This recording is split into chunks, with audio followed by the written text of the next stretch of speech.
એવું વિચારતા હોય કે ગુજરાતમાં આ ખોટી નીતિ છે, આ આર્ટિફિશિયલ કૃત્રિમ કંટ્રોલ વાળી નીતિ છે, જેના આધારે ગુજરાત બરબાદ થઈ રહ્યું છે.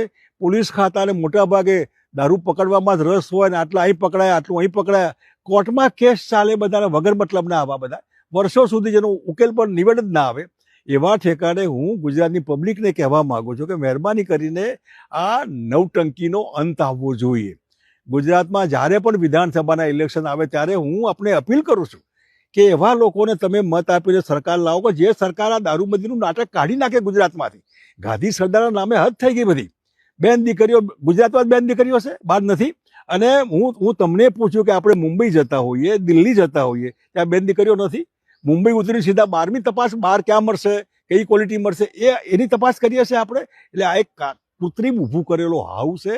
આના આધારે ગુજરાત બહુ બદનામ થઈ ગયું છે. પરિવારોને ઘણા ઠેકાણે આપઘાત કરવા પડે એવું મન થાય.